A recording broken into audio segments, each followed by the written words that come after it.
A relação está morna, está meio borocochô. Vamos falar um pouco sobre isso. Meu nome é Sérgio Seixas, do Grupo Terra de Rudá. Eu queria lembrar primeiramente a coisa mais óbvia, quando as pessoas jovens se interessam por uma outra pessoa, namoro, né? Aí tem paixão, tesão, tem o corpo físico, né? E algumas ideias que são compatíveis, que têm uma confluência, e de repente você tem um projeto de relação a dois, né? Esse namoro vai ficando um pouco mais quente, se desenvolvendo.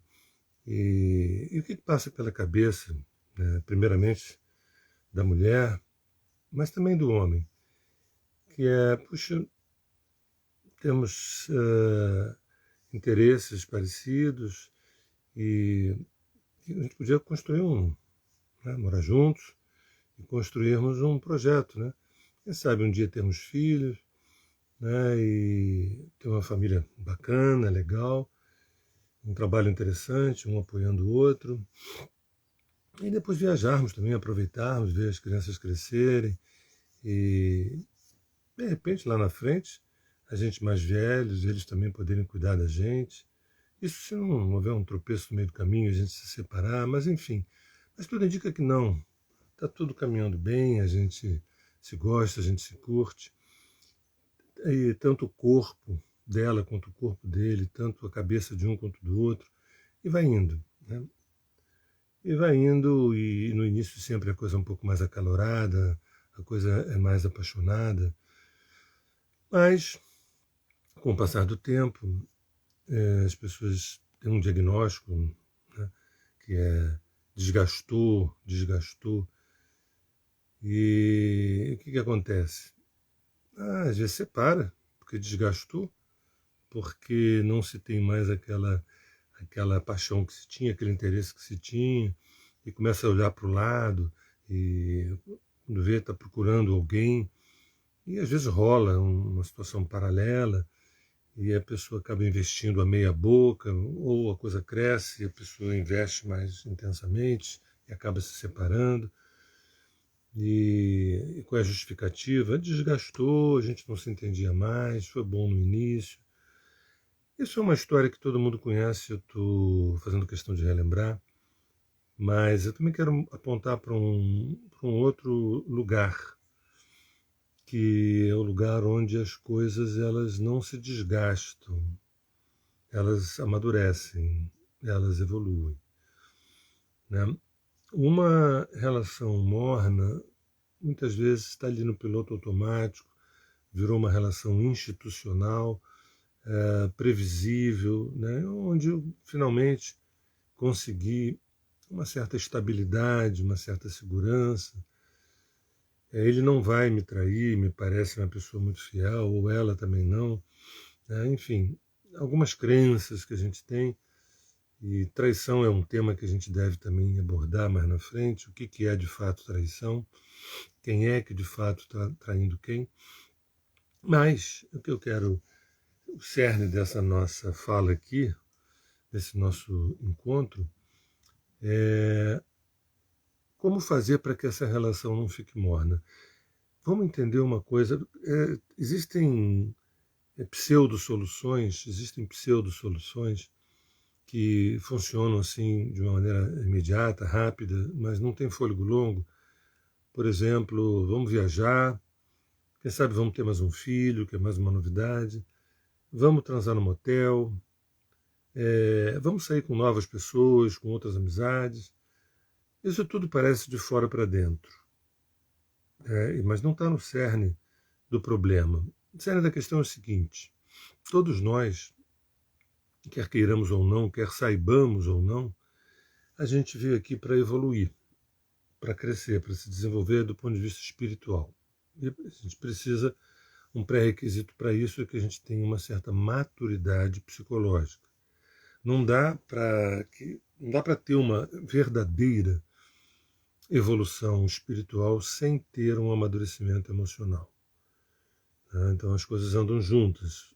O pré-requisito é esse desenvolvimento interno, uma maior familiarização com a própria subjetividade da pessoa, isso que fique claro, porque às vezes as pessoas elas aspiram coisas muito elevadas, mas possuem 8 anos de idade, 5 anos de idade, tem que crescer.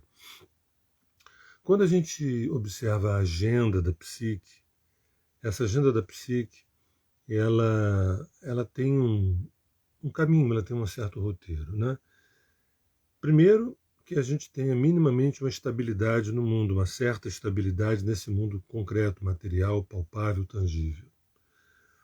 Segundo, que a gente tenha algum nível de nutrição da nossa área sensível, subjetiva, emocional, afetiva. Terceiro, que a gente saiba de fato o que a gente quer. E isso é importante porque não é o desejo do nosso ego autônomo, e sim o desejo que pode ser do ego, mas que a raiz disso é a nossa alma, é a nossa essência. Ou seja, o que eu vim fazer aqui? E a quarta etapa desse roteiro psicológico é a gente realizar isso plenamente em partilha, como educadores, como mestres, né? E a gente continua aprendendo, ensinando. Não precisa ser numa sala de aula, é melhor até que não seja, pode ser exatamente na vida, né? Fazendo as coisas que precisam ser feitas de uma forma menos dualizada, menos polarizada, mais integrada. Até vocês reparem, quando as duas mãos se colocam em prece, tem a base no coração e apontam para cima, isso é uma simbologia importante de que o yang e o yin, o masculino e o feminino, o aspecto dual nosso, possa estar unido, fundamentado no coração e apontando para cima. Então, toda a psique ela demanda fricções importantes para o nosso nível evolutivo. Então, uma relação de amor, uma relação afetiva, que a gente não tem essa educação, não tem essa formação, não tem essas referências, elas acabam se estagnando. Porque, olha, a gente queria ter filhos, eles estão aí, a gente queria ter uma casa nossa, estão aí, que a gente queria trocar o carro, está aí, a gente queria fazer viagem do nosso sonho, que a gente conseguiu fazer. Isso aquelas pessoas que conseguiram se organizar materialmente e conseguiram ter minimamente um nível de cultura para poder se proporcionar isso. Tem gente que ainda nem chegou aí.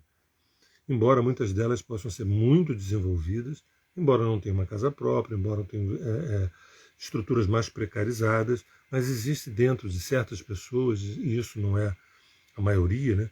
Mas existe uma certa organização temática para que a vida funcione. Não precisa ter uma casa própria, não precisa ter isso, mas estou me referindo até a uma certa classe média que tem uma aspiração de se situar nos aspectos materiais e concretos, que não tem nenhum problema nisso. Mas uma vez conquistado isso, a gente não tem uma pedagogia, a gente não tem uma educação onde a gente fala assim, e agora? O que precisa ser feito, o que deve ser feito? Né? É só um minuto.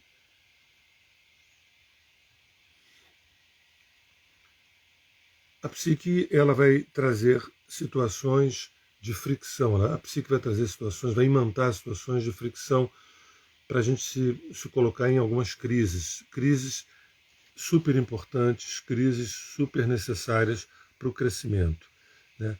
Para a gente ir se descolando a ideia de progresso material para uma perspectiva de uma evolução espiritual. Então, as pessoas não percebem isso, elas acham que espiritualidade ou religiosidade é você frequentar esse ou aquele lugar. Mas é bom lembrar que toda estagnação afetiva numa relação está demandando um nível de provas mais estimulantes, um nível de provas mais desafiadoras. E via de regra, hoje em dia, ou de um bom tempo para cá, isso se manifesta muito mais na mulher do que no homem, né? A mulher buscando processos tanto terapêuticos quanto buscas espirituais, meditação, yoga. Os homens numa escala muito menor. Vocês reparam no consultório psicológico, no consultório de psicologia, 10 sessões, 9 são de mulheres e uma de homem. Né? Astrologicamente, idem. Então, as mulheres estão correndo muito atrás desse aperfeiçoamento, desse crescimento interno. Porque percebeu, primeiro, que tem um poder enorme que não está sendo valorizado nem por ela, nem por ele. Então, essa possível estagnação, que eu chamo de desgastou, vamos nos separar, ou vamos empurrar com a barriga, ou a gente empurra com a barriga, ou a gente se separa, vamos dizer assim. Não. Como eu posso conscientemente criar os desafios necessários para que essa relação cresça? Né? Assuntos que não são conversados na hora do café, na hora do almoço, ou em momentos mais particulares, sobre o desenvolvimento interno de cada um. Como se ela pudesse se preocupar que ele não está se nutrindo enquanto indivíduo. Como se ele pudesse se preocupar que ela também não está dando valor às coisas que ela precisa se valorizar. E aí, nesse momento, eu não estou falando de coisas periféricas, como, por exemplo, puxa, e que são importantes, mas não são as coisas mais importantes. Por exemplo, puxa, você está tão dedicado aos filhos, e há muito tempo que você não vai no cabeleireiro, que você não faz você não vai para a ginástica. Né? Ok. Assim como também ela diz, né, em relação a ele, que está trabalhando demais, a gente está dando uma boa qualidade de vida para os filhos, mas você está meio largado, tua glicose está alta. Isso é muito importante, mas estou falando de uma coisa que vai acima disso, que seria o quanto essa relação me produz um crescimento psicoespiritual, o quanto essa relação ela é rica em desafios para que eu me ressignifique, eu me transforme. Né? E aí, numa relação de intimidade, num casamento, você tem vários casamentos dentro dele. Até mesmo experiências de adultério, o próprio adultério se dá no próprio casamento. Essa é como se essa esposa fosse a amante, a mulher, a amiga, a mãe, a filha e o homem também. Esse amante, esse marido, né, esse pai, esse filho, esse amigo, por conta, não da gente estar tirando coelho de cartola, inventando situações mais interessantes para preservar a relação. Não, porque a gente percebeu que uma relação a dois de intimidade talvez seja um dos instrumentos mais poderosos para o nosso desenvolvimento. O nosso desenvolvimento significa que a gente está cada vez mais perto daquilo que seria a nossa ascensão. Né? Estou me conhecendo cada vez mais, estou percebendo esse ser luminoso que é em mim a partir dos aspectos friccionais de uma relação. A princípio, questões neuróticas, questões difíceis, questões mesquinhas, tacanhas, pequenas, de ego. Né? E a gente vai avançando. A gente vai avançando terapeuticamente, psicologicamente, emocionalmente, espiritualmente. E essa etapa foi vencida e a relação foi reaquecida e ela se rejuvenesceu amadurecendo. E aí a relação se rejuvenesceu amadurecendo. Porque fez uma terapia profunda, uma terapia de casal, ou que fez uma terapia individual profunda, ou porque teve um nível de questionamento honesto e profundo. Dele com ele, dela com ela e ambos entre si. Essa é a maneira da gente não ficar usando desgastou, não.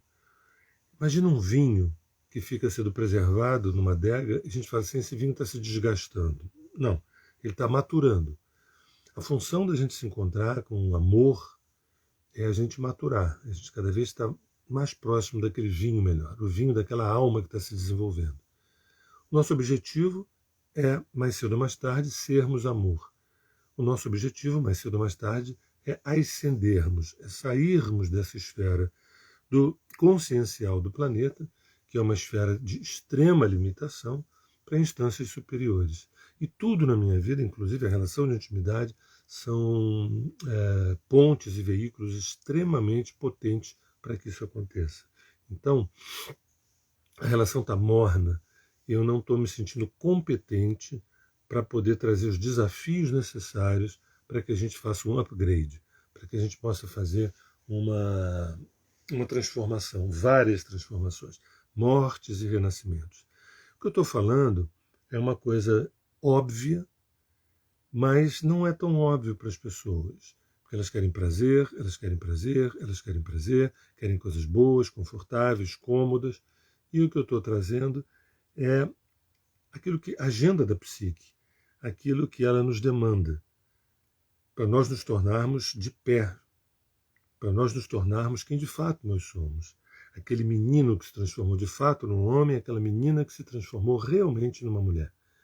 Porque foi ao encontro de se deparando com a própria sombra e a partir daí se deparando com a própria luz, tendo um contato com os vários nãos que foram recebidos até chegar aos potentes sims. Então, a maneira da gente não deixar que uma relação fique institucionalizada, institucional, ou academizada, ou paralisada, ou estagnada, ou burocratizada, ou no piloto automático, é a gente olhar para dentro de si e olhar para dentro da relação. É claro que existem relações que a gente descobre que o fundo da piscina é raso, tem 50 centímetros de fundura e você se esforça, e aí você cresce e você diz adeus, e é belo, e é lindo, né? E cumpriu a função, cumpriu. Mas tem muitas e muitas e muitas relações que a fundura da piscina vai a 20, 30 metros e a pessoa ali nos 2 metros parece que não tem mais nada a mergulhar e aí aborta a relação. Há uma diferença da gente enterrar um defunto ou da gente abortar uma relação. A maioria de nós aborta uma relação porque eu não sei lidar com o day after, eu não sei lidar com o dia seguinte, eu não sei mergulhar 2, 3, 4, 5, 10 metros, não sei qual é a fundura da minha piscina, do meu lago, do meu oceano. Na medida em que a gente vai evoluindo, não é mais piscina, não é mais lago, é o próprio oceano. Como é que vai pensar em desgaste quando a gente tem um oceano para a gente conhecer? A relação de homem e mulher, de masculino com feminino. Essa relação de masculino e feminino contempla todas as relações, sejam elas heterossexuais, bissexuais, homossexuais, não importa. Então, a minha fala hoje é de trazer a luz de que nós, em essência, somos oceanos e que as relações são escafandros, são garrafas de oxigênio, cada vez com mais potência, com mais oxigênio dentro para a gente poder mergulhar fundo. E mergulhar fundo significa termos uma comunhão com a fonte, uma comunhão com o agora, né? Nos sentirmos mais em êxtase, cada vez mais em êxtase com a existência, vivenciarmos a felicidade perene, ainda que aquele momento eu esteja triste, o outro eu esteja alegre, mas eu sou feliz, e preparar a razão pela qual nós fomos convocados a estar aqui, que é nos prepararmos para a ascensão, né? Que é irmos para outras instâncias quando não estivermos mais aqui. E não somente morrer para renascer de novo, e a gente continuar o nosso muro das lamentações. Aqui é o melhor lugar do mundo se há consciência. Não tendo consciência, aqui é uma prisão que a gente está sendo como escravo, repetindo padrões que interessam a terceiros. Tá? Então, termino a minha fala lembrando que nós não somos uma piscininha para criança, não somos um lago bonito, nós somos um oceano. E as relações de amor, de afeto, as relações de intimidade, namoro, casamento, a possibilidade da gente cada vez conhecer mais e mais e mais as profundezas desse oceano. A gente não depende de um casamento para isso, nem de um namoro para isso. Nós em si nos relacionamos conosco e com o entorno. Mas as relações de intimidade, elas são muito provocadoras nesse sentido. Então, falar de estagnação, falar de uma relação morna, falar de algo que virou burocrático é de uma incompetência magnífica. Tá bom? Meu nome é Sérgio Seixas, do Grupo Terra de Rudá. Espero que vocês tenham se sentido tocados e provocados, porque a pior coisa do mundo é a gente ter estudado para a prova muito e ter tirado 5, 4, 6. O que aconteceu? A gente sabe muito mais do que a gente está rendendo. Tá bom? Abraço.